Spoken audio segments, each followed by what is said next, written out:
What the heck was that? Oh. Are you kidding me? Can't play this game anymore. Welcome back to another episode of Mr. McCune's Minute Science, where we break down all kinds of things for 8th grade science content. And today's a little bit different because we have something we're going to talk about today that isn't in our standards for 8th grade, but I think you're all going to like it a lot. So who we have is we have a special guest, and because of the quarantining, I can't actually get to his front door. So we're doing a different kind of podcast style video, question and answer based. His name is Dr. Bryan Dowdell. He's a researcher down at Kent State University, and he focuses his research on esports, or the effect esports has on the physical human body. He's breaking it all down into something that will hopefully lead this industry into something even better than it is. It's so much on the growth, so much on the rise, and he's going to be at the forefront of all the research behind it, making sure it's not only safe for the professionals, but safe for you guys at home. Let's get him online, see what he's thinking. Dr. Dowdell, thank you so much for being part of Mr. McCune's Minute Science for today's episode. It's really nice to have you on as a guest because you focus on esports gaming, which is something that my students are super passionate about, and I'm sure during this quarantine time, they're spending a lot of their time gaming as it is. And so to have you as one of the few leading experts here in the industry is going to really benefit our videos, really benefit them. I think they're going to enjoy it a lot. What is your science background? Where did it all start? What did you begin with? How did it develop over the years, and where are you at with it right now? And then could you please just tell me a little bit about what your research is, a brief overview of your esports research that you do at Kent State University. Thank you, Mr. McCune, for that kind introduction. First off, thanks for having me for such an interesting topic. Those are some great questions. And I think personally for me, what got me into science all started when I was a little kid, kind of like everyone else, playing outside, just observing every little thing, wondering why things worked the way they did. Why do dogs bark? Why do they hate cats? Why didn't birds get electrocuted when they land on electric wire? Why weren't the Browns winning? So I was always curious. And as I grew up, when I went to college, I decided I would go into science, specifically biology, to find a career that I would enjoy. At the same time, I was interested in sports, exercise, as Mr. McCune knows, since I was his teammate in college. I wanted to learn more about how the body worked, since we use it every second of the day. So that leads me to where I am now. I just earned my doctorate here at Kent State University in exercise physiology. I, along with my awesome colleagues and advisors here, actually started this gaming esports research lab that I'm in right now. With esports being such an uncharted area in terms of research, it's kind of cool to kind of get this head start in this area. Currently, we are looking at the physiological stress response while gaming, specifically Fortnite, for my recently finished study. And it's exciting because this is something that has never been studied before. All right, so next question I have for you is one, what gave you that esports drive, that esports passion? Have you always been a gamer in your life? And secondly, why do you think there's such a drastic need for esports gaming research and the development of that industry? And how do you feel like you're the person to fill that gap? So what gave me my passion, and have I always been a gamer? Well, as a kid, I would play a lot of Nintendo 64 and Game Boy with my friends and brothers. I'm sure many of you can relate to that. After whooping my brothers, my friends so much in Smash Bros, Mario Kart, you name it, shout out to all you Kirby mains out there, I expanded into kind of more casual games, and it kind of grew from there. Since then, video games have always been a casual hobby for me, like TV or reading maybe for some other people.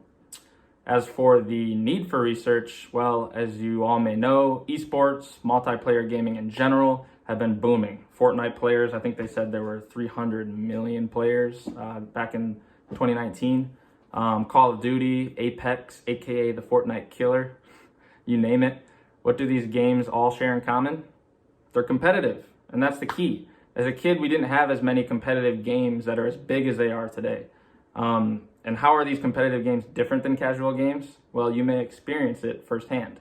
The stress, the screaming, that competitive aspect may drive a lot of us pretty crazy, can't it? Now there's this survey data out there that suggests kids and young adults are playing more frequently and for much longer durations than ever before. 1, 2, 3, maybe 6-hour gaming sessions. I'm sure that may be familiar to some of you. So what if now we add this competitive drive to these long gaming sessions? We can get what is called stress.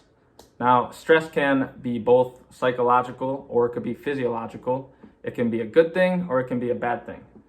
Now, like I said earlier, there really is no research looking at multiplayer games in general and what it may be doing to our bodies.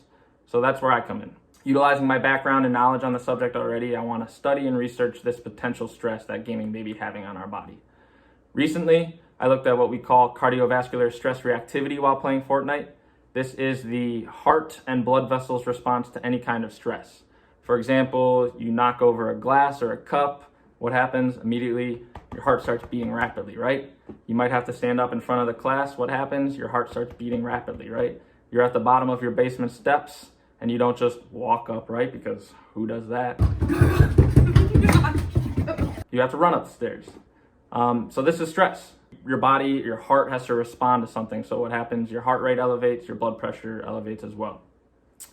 So again, for my recent study, I looked at how the heart responds while playing Fortnite specifically.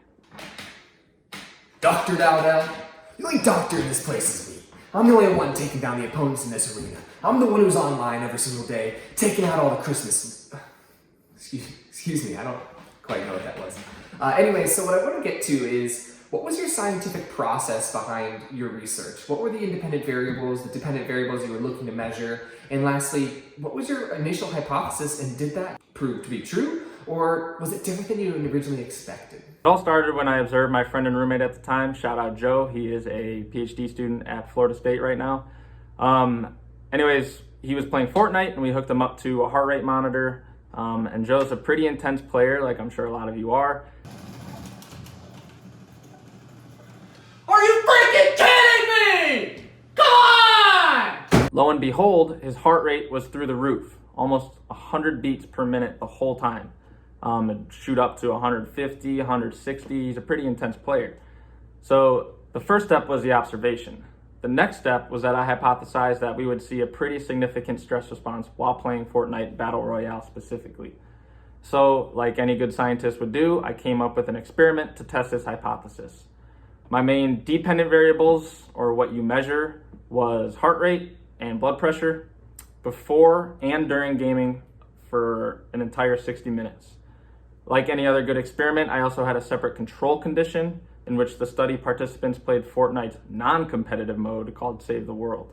I wanted to see if a more laid-back, non-competitive game style would be different than the competitive game style, the Battle Royale condition. And lastly, I also compared two separate groups, a gamer group and a non-gamer group. With this, I hypothesized that gamers would have a higher stress response than non-gamers, and that is precisely what we found. Our hypotheses were all supported. There was a stress response, meaning heart rate and blood pressure was elevated compared to resting.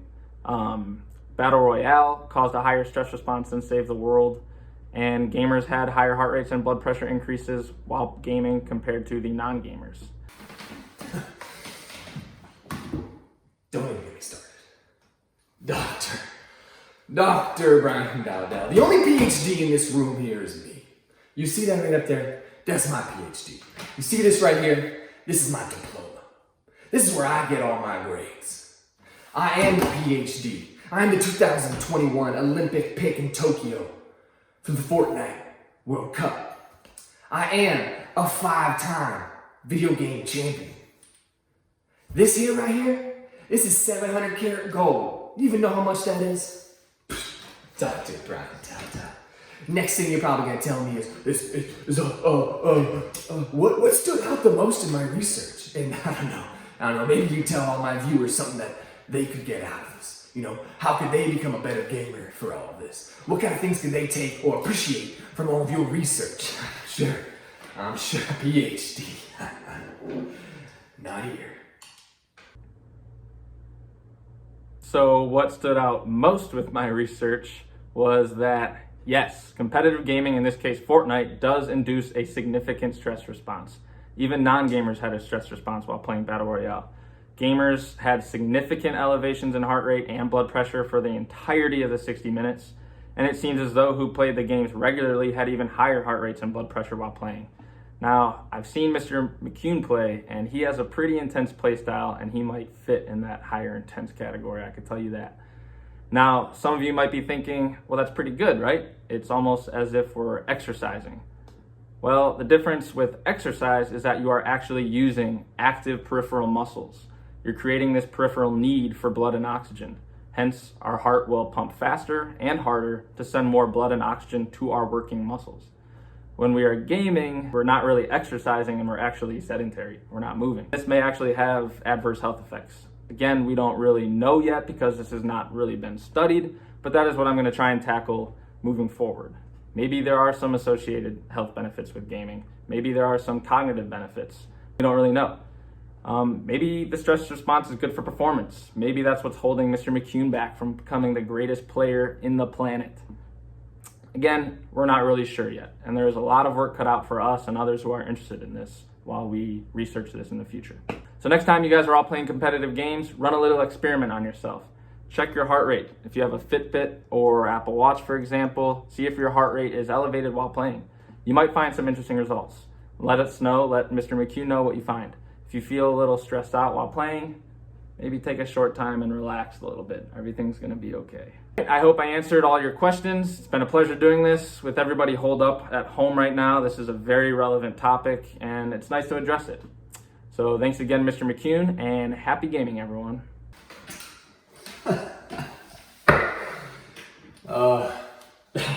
Dr. Dowdell, I'm gonna take you to school. All you watching right now, I'm gonna show you what 5 dedicated years of championship winning video game is looking like. Fortnite, World Cup 2021. I will be there. Where are you? Where are you? I can taste it.